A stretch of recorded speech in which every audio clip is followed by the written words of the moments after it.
All right. I think Sage said that he had to drop, so he might be dealing with the cold weather we're getting up here in the northern part of the United States.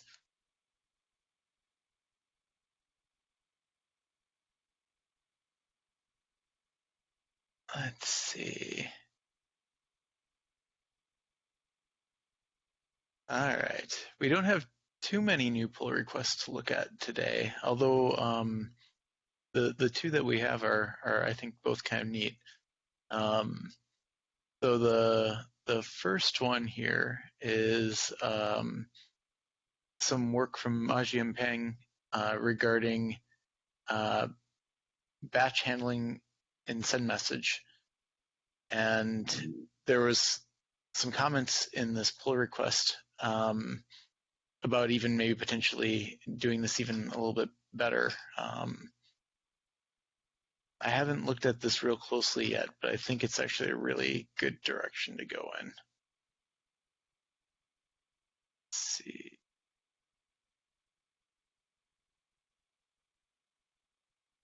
Oh, okay.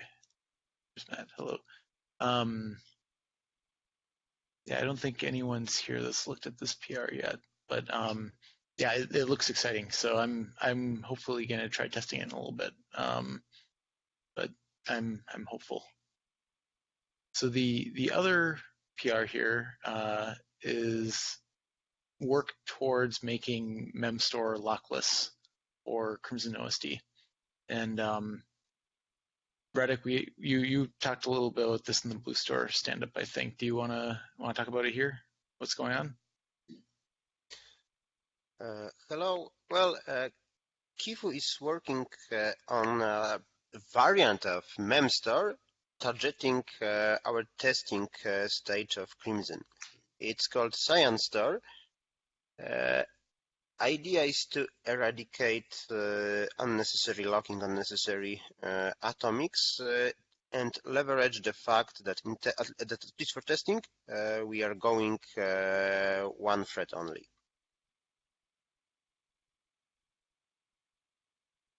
So does that work yet? It's Memstar for. It's very similar to Memstar. It's kept under another name, under as a dedicated subtree, but in basically it's a Memstar without locks. And is that working yet? Like, is the Crimson OSD talking to it? Well, I haven't tried it yet. I'm working on a different part right now, but Sure. I guess I don't see any reason why this shouldn't work.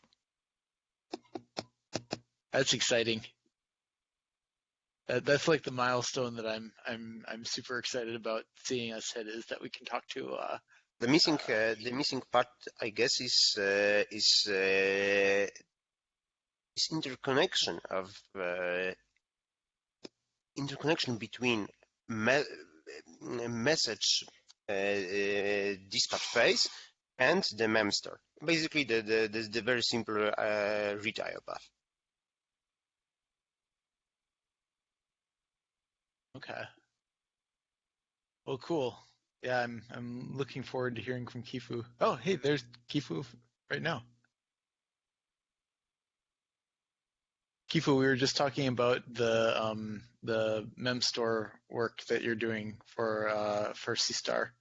Radek was explaining kind of some of the things that you guys were running into and working on fixing. Okay.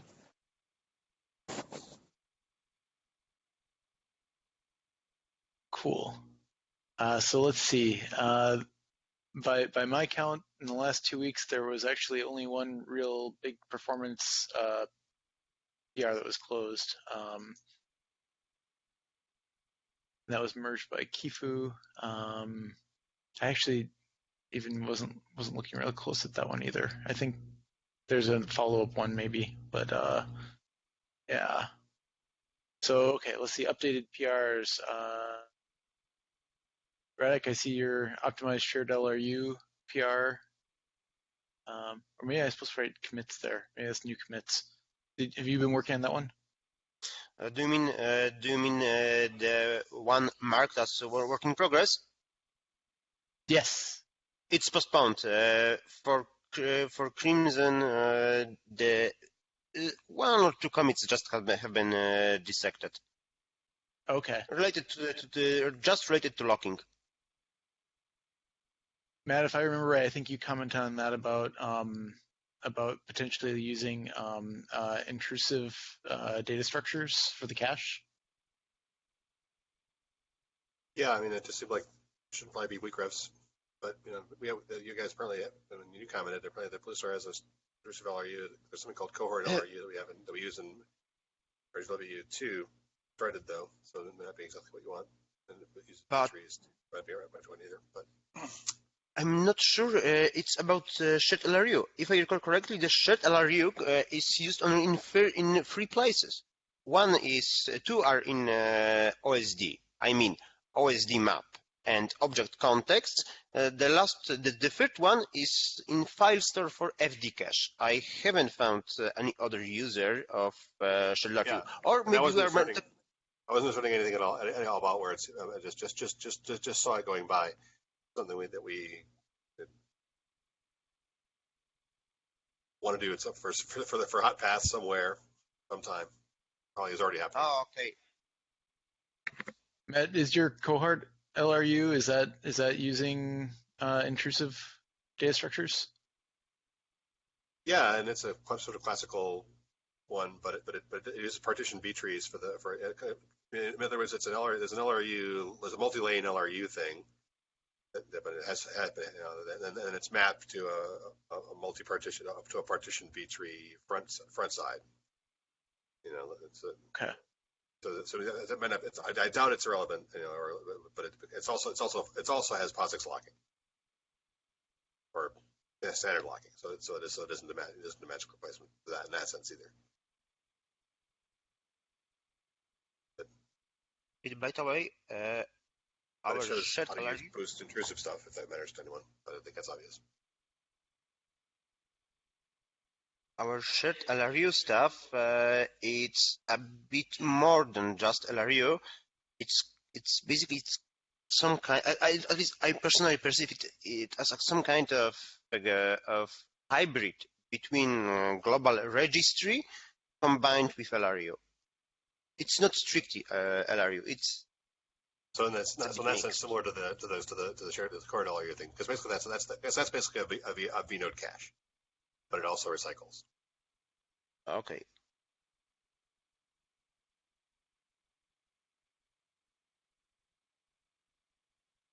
All right, Braddock. It looks like you've got another one here. Any news on the append buffer?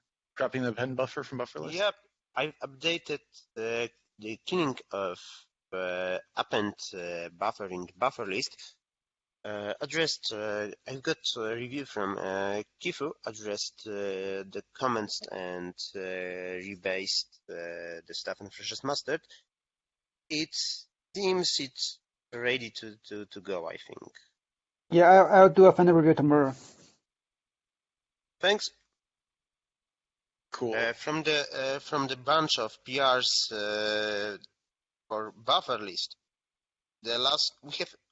If I think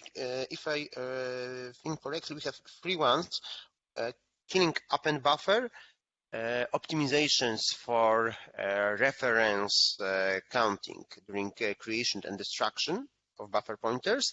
The smallest one is just for killing last P member. At the moment, initially I tried to make one-to-one change. I mean, optimization without any fallout, without any possible impact on the users of the last P. But after thinking, I don't know. Maybe the better way would be just to drop entirely the last P, even without introducing the methods taking last P externally. I'm not sure whether it's it might be that it's just the last P is just not useful at all. It is, but I don't see any place potentially giving a huge advantage of it. Maybe we could just drop it, and if there is any if we got any report about visible regression, then just introduce those more complex methods taking last P externally, just for the single place. I'm not sure.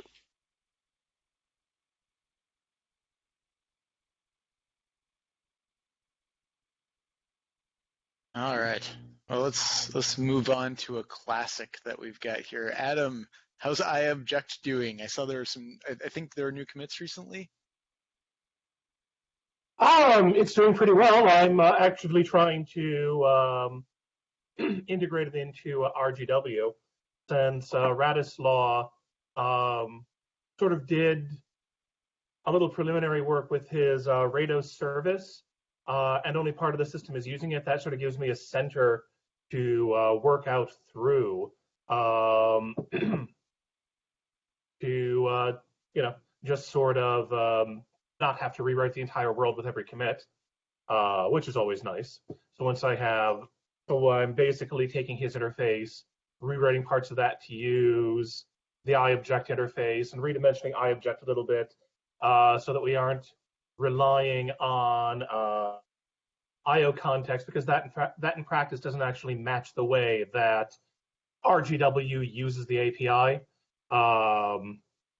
Since RGW basically makes quite extensive use of the object locator key, it doesn't really make sense in this case to essentially treat the object locator key as part of the pool, as opposed to something that you can just throw in to address the object at each point. Anyway, I am basically debugging sort of my first revised nucleus attempt. I had to sort of split things out slightly more than they were, just because of a bit of shared infrastructure. But once that's done, I hope to push that thing for testing, and once that works, I can then just sort of march onward from there. Neat. In general, I love the RGW specific stuff. Yes. I think you should probably split it into a separate PR, because that iObject one is already big enough. Okay. But it's really good. It wasn't the intent to combine it, but the intent is to combine it in upstream and RGW. They can just be sequenced. It's great to explore that and make changes to the object or interfaces if they need it. Yeah, I had mostly been just putting a couple of the changes to RGW per se, or not to iObject per se, on top of the end of the branch. I think I might have slipped in one of the RGW specific ones by mistake.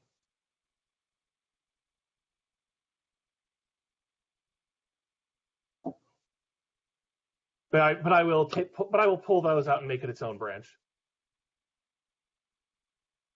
Excellent. Adam, I'll chime in and say I was at a little Ceph meetup thing that they had here in Minneapolis, and I was telling the guys from the Supercomputing Institute about Beast, and then also about some of the stuff that you're doing, and they were super interested and excited about it. So you've got fans.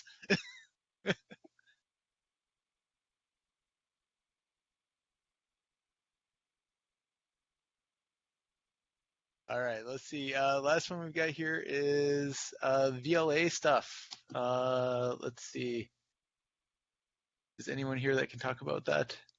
Yeah, I can. I actually put this up here mostly for a quick question.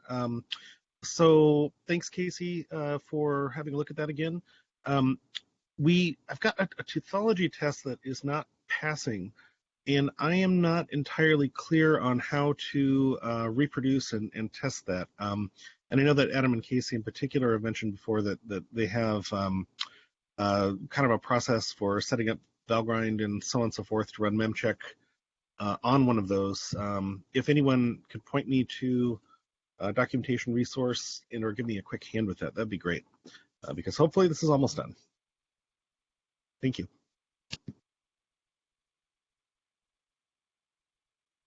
For Valgrind, well, obviously you can test with Valgrind in mythology, but what Casey had recommended was, well, actually he's just here. Sorry. Try using vstart with the Valgrind options, and then try just running S3 test against it, at least for a start. Yeah, from the Teuthology results I looked at, it looked like RGW wasn't starting up in the first place. That, So that's what probably just that's what I'm seeing locally, except that I don't get. I guess I don't get any helpful information from it. It sort of gives this very weird failure message. But okay, that answers my question. Thank you. yeah, could not init storage provider, something like that. Generally means that the Rados initialization didn't go through. So there's a RGW Rados init complete that I think is what the main work is in there. So maybe Yeah, stepping through that in GDB. yeah. Looks like. I mean, it's just that whole giant function like just sort of goes. I don't know what happened, but it didn't work. So I Yeah. need more grain. Okay, thank you. All right, cool. Bunch of stuff in no movement. IO Igor review on the auto tuning more aggressive on startup PR. That's my fault that this being delayed and slow. Sorry, Igor. I'll try to look at it as soon as I can. Let's see. This librd multiple cache write back threads PR. I don't think there's any movement on it, but that looked really interesting. From what I remember.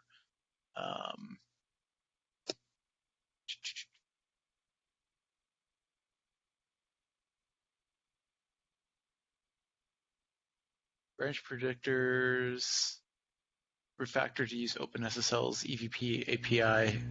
Does that intersect at all with your stuff, Radic, that you've been looking at? I guess it's for V1 where we use the cipher just to encrypt or decrypt, just to process 2 or 3 AES blocks, depending whether we are going with Cephx version 1 signature or Cephx signature versus version 2. For protocol V2, it's entirely different. We are using doing on wire encryption for entire message. Okay.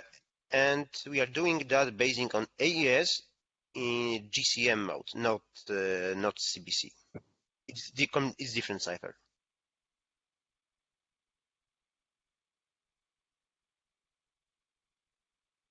Okay. I think I don't know. There's some other stuff in here, but I don't know how interesting it is. The whip cache bidding rebase one is my big one from a while ago for the auto tuner, the memory auto tuner, and that one I've been breaking down into much smaller PRs and have gotten like maybe 70% of it already merged into master. It's the last part that's really the most interesting and kind of changing one, and that hasn't gone in.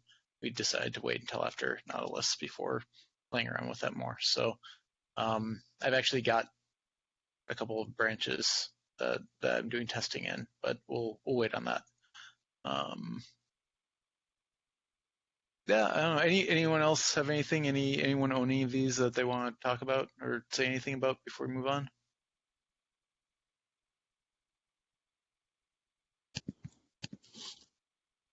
All right. So I've got a couple of just probably real quick discussion topics here, but does anyone have anything on discussion they want to talk about? Specifically, oh, Matt, you sound like you maybe want to. Put it in chat. I thought this would be the right. I don't know why, but my intuition is that this is a time to talk about parallel operations and CephFS MDSs and there were changes to do that. And because years ago I changed to make libcfs parallel, room with a big lock in libcfs, and you couldn't get any benefits because the MDS wasn't parallel. Seems like while downstream is looking away from CephFS, we should be looking ahead. I don't know if that's actually. I've been actually hearing a lot more stuff about CephFS recently, in the context, especially of like containers and things. So that might actually be a good topic to talk about. I find that believable, but I mean, setting aside that topic about whether files are going away, which I don't believe either. I'm assuming that they aren't, so that we can. But I'm interested in getting. I think now is the time to reschedule a discussion about getting metadata operation performance up to available. We should probably see if we can get Patrick into one of these meetings if he doesn't have a conflict. I'm not sure if it would be worthwhile to have it without Sage and Patrick here today. Fortunately, these are probably the two that know most about it. It's just been floating. It's been in my mind. Sure. So okay, what I'll do is I'll write this in here.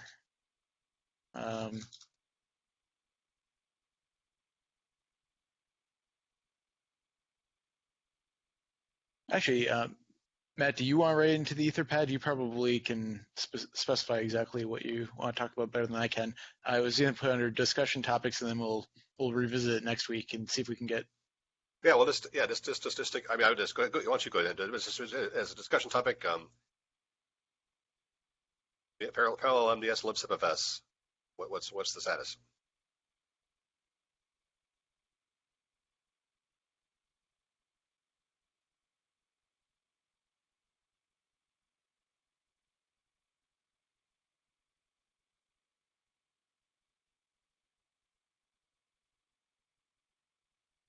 Right. Cool. So yeah, I'll see if I can get Patrick in and also find out what Sage's availability is so we can get those guys in. All right. Anyone else have any topics that they want to bring up this week?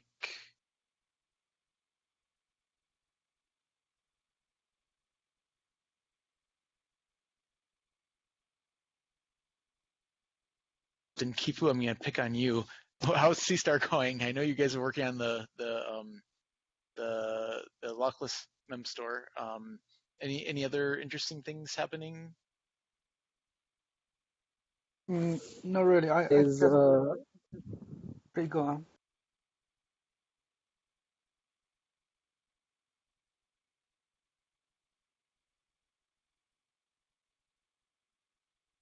Okay. Nothing really interesting actually. I just managed to get the Crimson Node listing on the port and added the Heartbeat support to it. So the next big thing is to ready the read path. That's it. And we're trying to figure out if we need to model the pending request using a queue, because there's multiple phrases that we might want to re-enqueue the request if it's depending on some condition. For example, the object could be being scrubbed, or we are pending on waiting on updated object OST map, etc. That's it. Trying to model it in a better way. The bottom line is the queue. All right. Well, good luck. Good job with the hard work. I don't know if you were here. I was telling Radek that I'm super excited to see the mem store work with it. It'll be a really fun milestone once you guys are there. I agree. It would allow to verify the assumptions we made about C-Star. That's the key part. Yeah.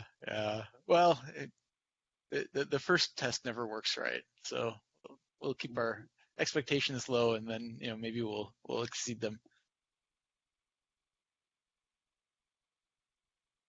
All right, let's see. So I've got a topic here recently.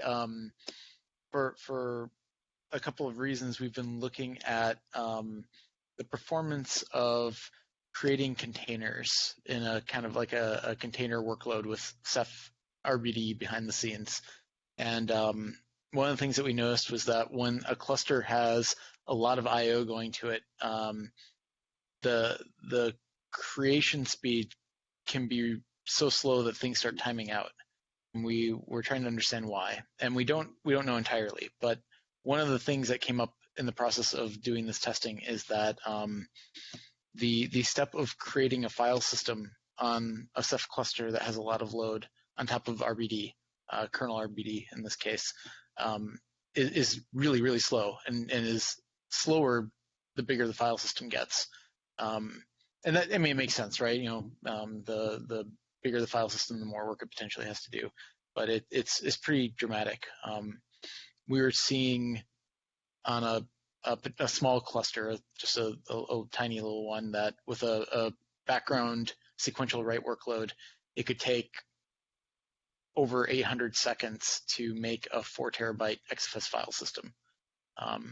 And you know, that's as far as like the container world goes, 4 terabytes is probably pretty big, but it's still kind of a big deal because Kubernetes has a 2-minute timeout for its kind of like mount and bind whatever step. I don't actually know Kubernetes that well, but that appears to be what's kind of hard coded in their code. So we took a look, and all it really is doing, all MakeFS is really doing is like zeroing out its log and zeroing out a bunch of like super blocks and inodes and other random stuff. So one of the ways we could maybe kind of get around this would be to try to turn those into discards and then basically kind of like ignore discards in some cases. We could maybe. I saw Matt talking, but I think he's maybe not talking to me. So that might be something that we could do that would like make this faster. The good news, I guess, for people that don't use XFS is that both ext4 and Btrfs, especially when no discard is used, are much faster, on the order of like seconds or fractions of a second. So you know, this is really pretty XFS specific, but it does appear to be kind of an issue. So for folks that are playing around with containers and Docker and Kubernetes and all this stuff, if you have problems, this might be what it is. Any questions or thoughts or anything related to that topic? Hi, Mike. I regularly have to sort of make 50 terabyte XFS file systems, and yes, it is extremely slow.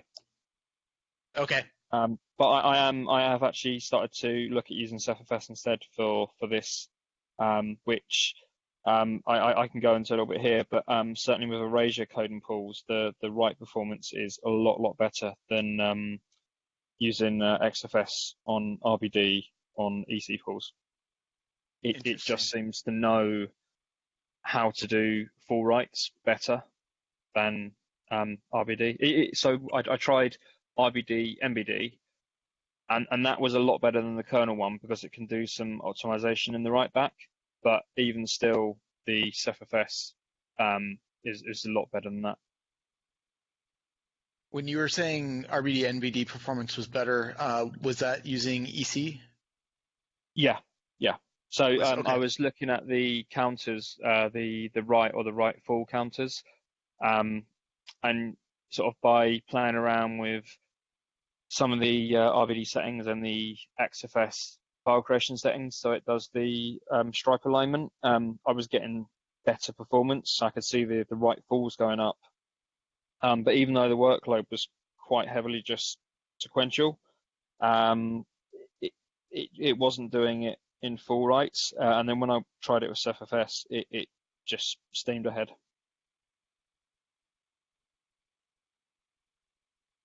Interesting.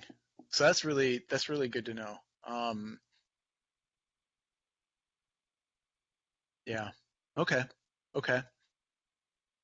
I may have more questions for you, Nick, on that coming up in the future, because that maybe takes us into the next topic, which is that we're really interested right now in looking at what the future of kind of userland RBD might be,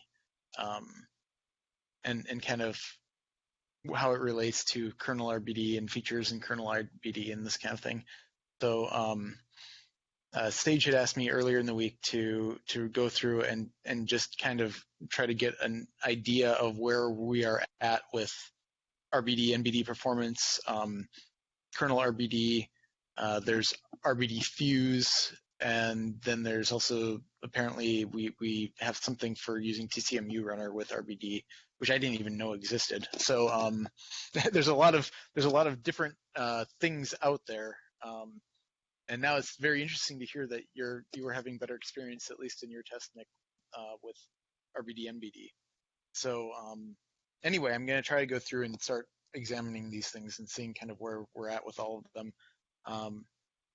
And the thing that I kind of remembered or got, I scoured my to-do list and remembered that the RBD benchmark classes in CBT are kind of awful. There's a bunch of dead code and ugly code, and none of them are really unified. So yesterday I sat down and started rewriting all of the FIO RBD benchmarks to kind of use a common base class to just kind of organize everything and make it reasonable. So those are starting to work now, and hopefully then by the time we're done with all of this, we'll have a really nice, convenient way to test all of these things repeatedly. So that's going on. I don't know if any of you guys actually use the FIO CBT benchmarks, but hopefully this will make it a little bit more of a pleasant experience.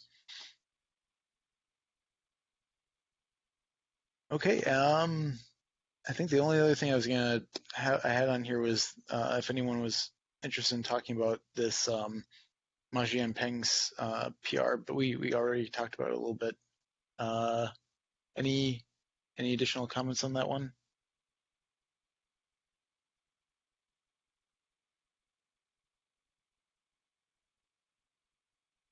All right, well that's all I've got. Anything else, guys, before we wrap up?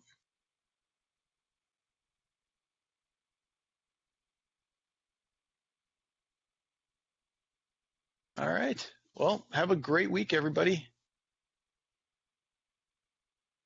We'll see you next week. Good to see you. Yeah, Bye. thank you. Thanks, Bye. Mark.